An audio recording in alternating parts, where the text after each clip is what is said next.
Hello friends, मैं आकाश स्वागत करता हूं आपका मेरे YouTube channel knowledge is power में। गौतम बुद्ध का जन्म 563 ईसा पूर्व के बीच शाक्य गणराज्य की राजधानी कपिलवस्तु के लुम्बिनी नामक स्थान पर हुआ, जो नेपाल में है। कपिलवस्तु की महारानी महामाया देवी ने अपने घर देवदह जाते समय बीच रास्ते में एक बालक को जन्म दिया, जिसका नाम सिद्धार्थ रखा गया, जिसका अर्थ है वह जो सिद्धि प्राप्ति के लिए जन्मा हो। गौतम गोत्र में जन्म लेने के कारण वे गौतम भी कहलाए। उनके पिता का नाम सुधोधन था, जो एक क्षत्रिय राजा थे।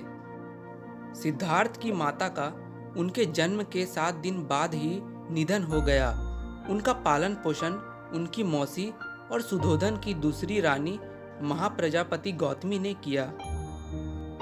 जन्म समारोह के दौरान साधु दृष्टा आसित ने अपने पहाड़ के निवास स्थान से यह घोषणा की कि यह बच्चा या तो एक महान राजा बनेगा या एक महान पवित्र पथ प्रदर्शक बनेगा।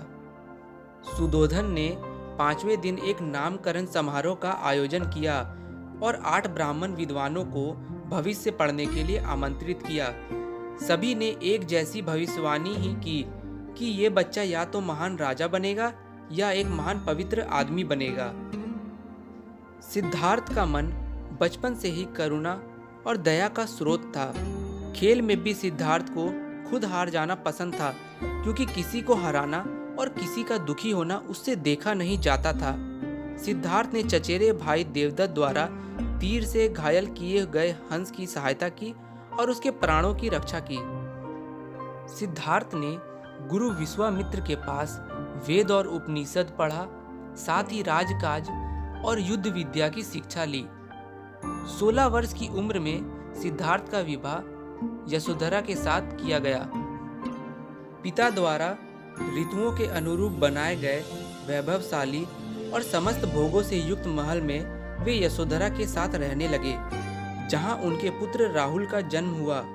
लेकिन ये सब चीजें सिद्धार्थ को संसार में बांध कर नहीं रख सकी। उन्होंने 4 ऐसे दृश्य देखे जिसने उनके जीवन को परिवर्तित कर दिया। वसंत ऋतु में एक दिन सिद्धार्थ अपने सारथी के साथ कपिलवस्तु की सैर पर निकले। पहला दृश्य, उन्होंने सड़क पर एक बूढ़े आदमी को देखा। उसके दांत टूट गए थे और बाल भी सफेद हो चुके थे। शरीर टेढ़ा हो गया था और वह एक लाठी के सहारे चल रहा था। दूसरा दृश्य, उन्होंने एक रोगी को देखा जिसकी आंखें लाल हो गई थी, उसकी सांसें बहुत तेजी से चल रही थी, चेहरा पीला पड़ गया था और वह दूसरों के सहारे बड़ी मुश्किल से चल रहा था।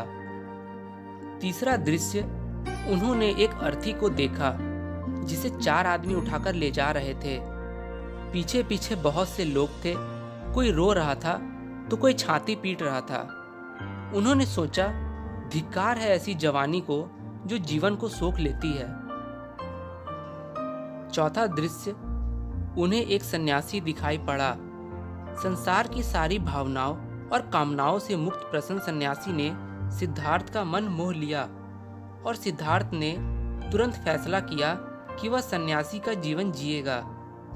उन्होंने अपनी पत्नी यशोधरा, पुत्र राहुल और कपिलवस्तु जैसे राज्य का मोह छोड़कर तपस्या के लिए चल पड़े। सिद्धार्थ ने 29 वर्ष की अवस्था में गृह त्याग किया, जिसे बौद्ध धर्म में महाभिनिष्क्रियमन कहा गया। वे राजगृह पहुंचे, वहां भिक्षा मांगी और घूमते घूमते उन्हें 5 सन्यासी मिले, जिन्होंने सिद्धार्थ को अपने साथ रहने से मना कर दिया। सिद्धार्थ ने वैशाली के अलार कलाम से सांख्य दर्शन की शिक्षा ग्रहण की। अलार कलाम सिद्धार्थ के प्रथम गुरु हुए। अलार कलाम के बाद सिद्धार्थ ने राजगीर के रुद्रक रामपुत से शिक्षा ग्रहण की। सिद्धार्थ ने पहले तो केवल तिल चावल खाकर ही तपस्या शुरू की, बाद में कोई भी आहार लेना बंद कर दिया।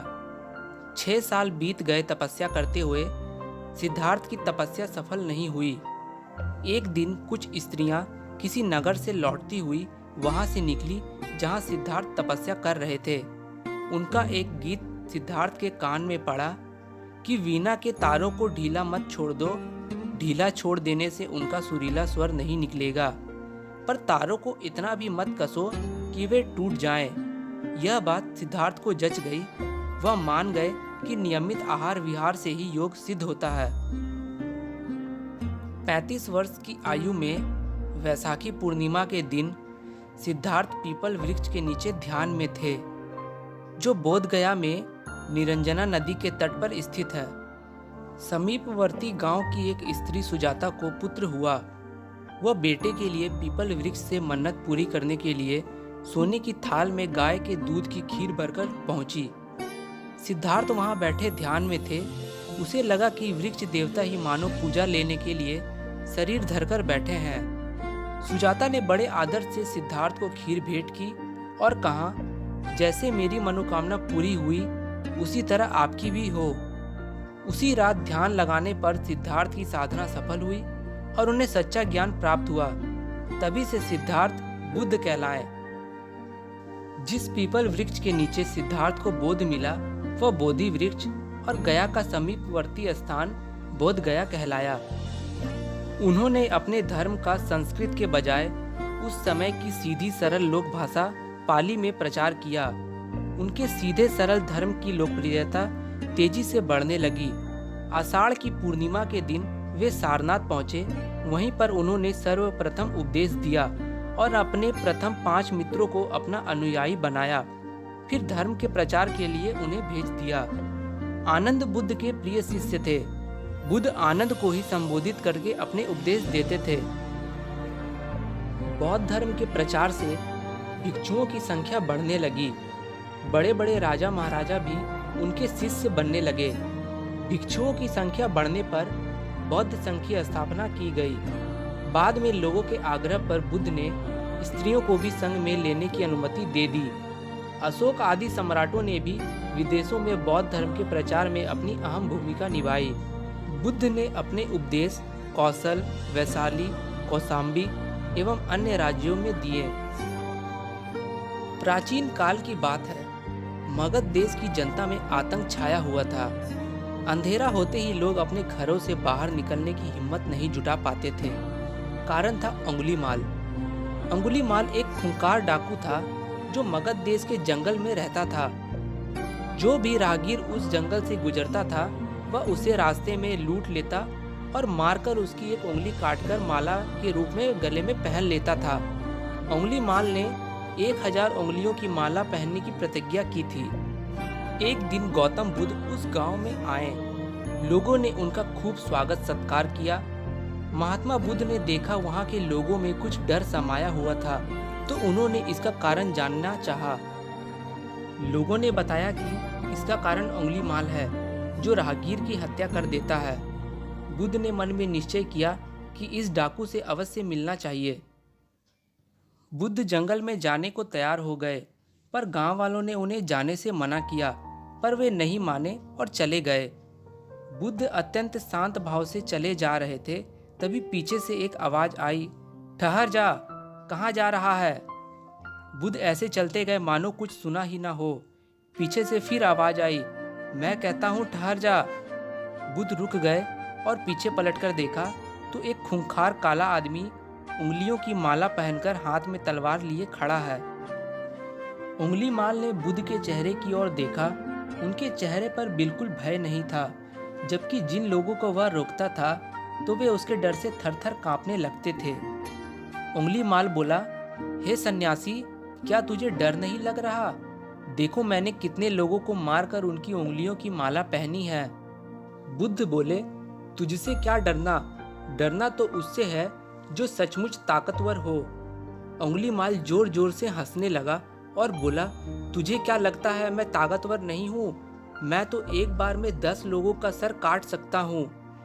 आज तुझे मारकर मैं अपनी 1000 उंगलियों वाली माला की प्रतिज्ञा को पूरा करूँगा। बुद्ध बोले, ठीक है, यदि तुम सचमुच ताकतवर हो तो जाओ उस पेड़ से 10 पत्ते तोड़ लाओ। उंगलीमाल ने तुरंत 10 पत्ते तोड़े और कहा, इसमें कौन सी बड़ी बात है, कहो तो पूरा पेड़ उखाड़ देता हूँ। बुद्ध बोले, पेड़ उखाड़ने का कष्ट मत करो। यदि तुम सचमुच ताकतवर हो तो जाओ इन पत्तियों को पेड़ में जोड़ आओ। उंगलीमाल क्रोधित होकर बोला, टूटी हुई पत्तियां भला जुड़ती है? बुद्ध बोले, जिस चीज को तुम जोड़ नहीं सकते उसे तोड़ने का अधिकार तुम्हें किसने दिया? एक आदमी का सिर जोड़ नहीं सकते तो उसे काटने में क्या बहादुरी? उंगलीमाल अवाक रह गया। एक अनजान शक्ति ने उसके हृदय को बदल दिया। उसे सचमुच लगा कि उससे भी ताकतवर कोई है। उसे आत्मग्लानि होने लगी। वह गौतम बुद्ध के चरणों में गिर पड़ा और बोला, हे महात्मा, मुझे क्षमा कर दीजिए। मैं भटक गया था, आप मुझे अपनी शरण में ले लीजिए। बुद्ध ने उसे अपनी शरण में ले लिया और अपना शिष्य बना लिया। आगे चलकर उंगलीमाल एक महान साधु बना। 483 ईसा पूर्व में कुशीनगर में गौतम बुद्ध ने घोषणा की कि वे जल्द ही परिनिर्वाण के लिए रवाना होंगे। बुद्ध ने अपना आखिरी भोजन, जिसे उन्होंने कुंडा नामक एक लोहार से एक भेंट के रूप में प्राप्त किया था, जिसके कारण वे गंभीर रूप से बीमार पड़ गए थे। गौतम बुद्ध ने अपने शिष्य आनंद को निर्देश दिया कि वह कुंडा को समझाए कि उसने कोई गलती नहीं की है। और इसके कुछ दिन बाद गौतम बुद्ध ने अपने शरीर को त्याग दिया और सदा के लिए अमर हो गए। मल्लों ने अत्यंत सम्मान पूर्वक बुद्ध का अंतिम संस्कार किया। एक अनुश्रुति के अनुसार मृत्यु के बाद बुद्ध के शरीर को 8 भागों में बांटकर उन पर 8 स्तूपों का निर्माण कराया गया। बुद्ध के जन्म एवं मृत्यु की तिथि को चीनी परंपरा के कैंटोन अभिलेख के आधार पर निश्चित किया गया है। बौद्ध धर्म के बारे में हमें विशद ज्ञान त्रिपिटक से प्राप्त होते हैं, जिसमें विनय पिटक, सूत्र पिटक एवं अभिधम पिटक शामिल है। बौद्ध धर्म के त्रिरत्न बुद्ध, धम्म एवं संघ है। बुद्ध के अनुयायी 2 भाग में विभाजित थे, पहला भिक्षुक और दूसरा उपासक। बौद्ध धर्म में कई बौद्ध सभाओं का आयोजन हुआ। प्रथम बौद्ध संगीति 483 ईसा पूर्व में राजगृह में हुई। द्वितीय बौद्ध संगीति 383 ईसा पूर्व में वैशाली में हुई। तृतीय बौद्ध संगीति 255 ईसा पूर्व में पाटलिपुत्र में हुई और चतुर्थ बौद्ध संगीति ईसवी की प्रथम शताब्दी में कुंडलवन में हुई। चतुर्थ बौद्ध संगीति के बाद बौद्ध धर्म 2 भागों हीनयान एवं महायान में विभाजित हो गया। धार्मिक जुलूस का प्रारंभ सबसे पहले बौद्ध धर्म में प्रारंभ किया गया। बौद्धों का सबसे पवित्र त्योहार वैशाखी पूर्णिमा है, जिसे बुद्ध पूर्णिमा के नाम से जाना जाता है। इसका महत्व इसलिए है कि बुद्ध पूर्णिमा के दिन ही बुद्ध का जन्म, ज्ञान की प्राप्ति एवं मृत्यु हुई। बौद्ध धर्म चीन, Japan, Korea, Mongolia, Burma, Thailand, Sri Lanka आदि में फैल चुका था। इन देशों में बौद्ध धर्म बहुसंख्यक में है। अगर आप लोगों को यह वीडियो अच्छी लगी हो तो मेरे चैनल को लाइक, सब्सक्राइब और शेयर जरूर कीजिएगा। मिलते हैं अगले वीडियो में किसी नए टॉपिक के साथ। तब तक के लिए बाय।